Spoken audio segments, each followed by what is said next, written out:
இன்னைக்கு நம்ம பார்க்க போற நியூட்ரிஷன் டாபிக் பத்தி பாத்தீங்கன்னா விட்டமின் பி 1, அதாவது தயமின். இதுதான் வந்து விட்டமின்கள்லயே முதலா கண்டுபிடிக்கப்பட்ட ஒரு விட்டமின். அதனால அதுக்கு வந்து பி 1 கொடுத்துருக்காங்க. இது வந்து வாட்டர் சொலியபிள். இது வந்து விட்டமின்கள் பாத்தீங்கன்னா ஏபிசிடி இ அண்ட் கே, இந்த 5 விட்டமின்கள் இருக்கு. இதுல வந்து பியும் சியும் வந்து பாத்தீங்கன்னா வாட்டர்ல சொலியபிள் ஆகும், அதாவது நீர்ல வந்து கரையக்கூடியது. மற்ற ஏடிஇகே அப்படிங்கிறது வந்து கொழுப்புல கரையக்கூடிய விட்டமின்கள். ஸோ இந்த விட்டமின்கள் எதுக்குன்னா நம்மளுக்கு வந்து உடல் இயக்கத்துக்கு முக்கிய காரணமா இருக்குது. அதே மாதிரி இந்த விட்டமின் பி 1 முக்கியமா வந்து எனர்ஜி ப்ரொடக்ஷனுக்கு காரணமா இருக்குது.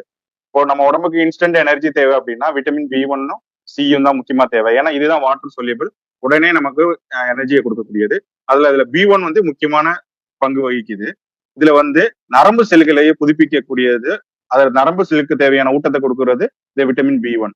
அதே மாதிரி நம்மளோட heart pumping, heart related blood பம்பிங்க்கு எல்லாத்துக்குமே உறுதுணையா இருக்கிறது வந்து இந்த விட்டமின் பி 1. அதே மாதிரி நெஞ்சு எரிச்சல், நமக்கு வந்து அல்சர் அந்த மாதிரியான ஜீரண கோளாறுகள் இருந்தது அப்படின்னா அதை வந்து சரிப்படுத்துறதுக்காகவும் இந்த விட்டமின் பி 1 பயன்படுது. இதுல நம்மளோட ஃபங்க்ஷன்ஸ் அப்படின்னு பாத்தீங்க அப்படின்னா இதுல வந்து தைராய்டு ஹார்மோனோட இணைஞ்சு இந்த பி 1 வந்து வேலை செய்யுது. ஏன்னா மெட்டபாலிசத்துக்கு முக்கிய உறுதுணை வகிக்கிறதுனால இந்த தைராய்டு ஹார்மோனும் முக்கிய உறுதுணை வகிக்குது. பி 1ம் தைராய்டு ஹார்மோனும் சேர்ந்து நம்மளுக்கு மெட்டபாலிசத்துக்கு முக்கிய காரணமா இருக்குது. அது பாத்தீங்கன்னா நம்ம கிரெப் சைக்கிள்னு படிச்சிருப்போம், நம்ம சயின்ஸ்ல படிச்சிருப்போம். அந்த கிரெப் சைக்கிள்ல வந்து சில உணவு வந்து செரிமானத்துக்கு உண்டான என்னென்ன கோஎன்சைம்ஸ் இருக்குதோ அத்தனையும் உற்பத்தி ஆகிறதுக்கு இந்த தைமின் யூஸ் ஆகுது. அதே மாதிரி நம்மளோட அட்ரினல் கிளாண்ட், கிட்னிக்கு மேல வந்து ஒரு சமோசா மாதிரி கும்பு வடிவ சுரப்பி இருக்கும். அந்த அட்ரினல் கிளாண்ட்ல வந்து என்சைம்ஸ் செக்ரீஷன் ஆகுறது ரெண்டு. ஒன்னு ஆல்டோஸ்டிரான், இன்னொன்னு அட்ரினலின். இந்த ரெண்டுமே வந்து எதுக்காக உருவாகுது அப்படின்னு பாத்தீங்கன்னா நம்மளோட பிளட் ஸ்ட்ரீம்ல இருக்கிற ரத்தம், அதாவது பிளட் ப்ரெஷரை வந்து கண்ட்ரோல் பண்றதுக்கான முக்கிய காரணமா இருக்குது. இதய துடிப்புக்கு முக்கிய காரணமா இருக்குது. அதே மாதிரி இந்த அசிட்டைல் கோலைன் அப்படிங்கிற ஒரு நொதித்தலுக்கு தேவையான விஷயங்களுக்கும் இது வந்து பயன்படுது. இந்த அசிட்டைல் கோலைன்லாம் வந்து எதுக்காக இதுல பயன்படுதுன்னா நம்மளோட உணவு பையில வந்து ஹைட்ரோகுளோரிக் ஆசிட் உருவாக்குறதுக்கான காரணங்கள்ல இந்த பி 1 தைமின் வந்து பயன்படுது.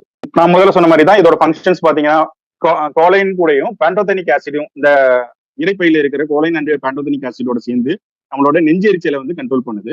அடுத்து நம்மள மூளைகள்ல இருக்கிற திசுக்களையும் நரம்பு செல்களையுமே வந்து ஊக்கப்படுத்தி நம்மளோட எண்ணங்களை வந்து சரிப்படுத்துது. அடுத்து வந்து பாத்தீங்கன்னா அல்சிமர் டிசீஸ் உள்ள பேஷண்ட்டுக்கு இந்த பி 1 வந்து நம்ம கொடுத்துக்கிட்டே வந்தோம் அப்படின்னா அவங்களோட நினைவற்றல்களை வந்து அதிகரிக்க பயன்படுத்துது. அடுத்து வந்து ஆல்கஹால் அடிக்ஷன் இருக்கிற பேஷண்ட்டுக்கு வந்து நம்ம இந்த பி 1 கொடுத்தோம் அப்படின்னா அவங்களுக்கு அந்த குடிக்கணும் அப்படிங்கிற எண்ணங்களை வந்து கட்டுப்படுத்துது. இந்த பி 1 வந்து முக்கியமான பங்கு வகிக்குது.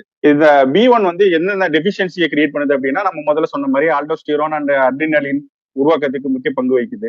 இது வந்து என்னதை கண்ட்ரோல் பண்ணணும்னா நம்மளோட இதய துடிப்பை கண்ட்ரோல் பண்ணுது. இதய துடிப்பு தான் வந்து பிளட் ப்ரெஷருக்கு முக்கிய காரணம். இதய துடிப்பு அதிகமாக பிளட் ப்ரெஷர் நம்மளுக்கு அதிகமாகும். அதே மாதிரி நம்மளோட மசில் வீக்னஸ், உடம்புல வந்து சத்து குறைபாடுனால மசில் வீக்னஸ், இது நம்ம காமனா எல்லா இடத்துலயும் பார்த்துட்டு இருக்கோம். அதே மாதிரி இது டைஜஷனுக்கு யூஸ் ஆகுதுன்னு சொன்னதுனால இந்த பி 1 டெபிஷியன்சி கம்மியாச்சு அப்படின்னா இந்த நெஞ்செரிச்சல், ஜீரண கோளாறுகள் இதெல்லாம் ஏற்படும். அதுக்கடுத்து வந்து ரொம்ப அதிகமான ஸ்ட்ரெஸ்ஸுக்குள்ள கொண்டு போய் உட்கார வச்சிருக்கும். ஏன்னா மூளையோட செயல்பாடுகள் வந்து ஒரு பர்டிகுலர் சில விஷயங்களை மட்டும்தான் திங்க் பண்ணிக்கிட்டே இருக்கும். அது வந்து ஒரு நம்ம கஷ்டமா இருக்குது அப்படின்னா அந்த விஷயங்களை மட்டுமே திங்க் பண்ண நம்மளுக்கு தேவையில்லாத ஸ்ட்ரெஸ்ஸை கொண்டு வந்து கொடுக்கும். அடுத்து இதய துடிப்பை கண்ட்ரோல் பண்றதுனால நம்மளோட மூச்சு வந்து மேல் மூச்சு கீழ் மூச்சு வாங்கும், அதான் ஷார்ட்னஸ் ஆஃப் பிரீத். அடுத்து சத்து குறைபாடுனால நம்மளோட பார்வை நரம்புகள் வந்து சுருங்குறதுனாலையுமே கண்ணு வந்து தெளிவா தெரியாது, பிளட் விஷன் வரும். அதுக்கடுத்து கவலை, மனப்பான்மை எப்பயுமே வந்து கவலையா இருக்கிற மாதிரி இருக்கும். சில பேர் வந்து சீக்கிரமா டென்ஷன் ஆயிருவாங்க, எதுக்கு எடுத்தாலும் ஒன்றும் இல்லை நீங்க அவங்க மேல லைட்டா இடிச்சிட்டீங்கனாலே எரிஞ்சு விடுவாங்க. இந்த மாதிரியான இரிட்டபிலிட்டியும் வந்து இந்த பி 1 டிஃபிஷியன்சினால காரணமா இருக்கு. என்னென்ன உணவுகள் இருக்கு பாத்தீங்கன்னா நான் வெஜிடேரியன் ஃபுட்ல எல்லாமே இருக்குது. முக்கியமா ஹோல் கிரெயின்ஸ், வீட்டு, அதுக்கடுத்து லிவர், இந்த மாதிரியான நிலக்கடலை பொறுப்புகள், அந்த வந்து சன்ஃபிளவர் சீட்ஸ் எல்லாத்துலயுமே இருக்கு. நம்ம உங்க ஊட்டச்சத்து குறித்து உங்கள் மருத்துவருக்கு எவ்வளவு தெரியும் அப்படிங்கிற புத்தகத்துல பாத்தீங்கன்னா 25 மில்லிகிராம் டு 30 மில்லிகிராம் வரைக்கும் நம்ம எடுத்துக்கணும் அன்றாட உணவுல. அதே மாதிரி இந்த healing power of vitamins, minerals and herbs, அந்த இதுல பாத்தீங்கன்னா 15 கப்பு சன்ஃபிளவர் சீட்ஸ் வந்து தோல் நீக்கப்படாம சாப்பிடணும். தினமும் 50 மில்லிகிராம் தைமின் அதுல இருந்து கிடைக்குது.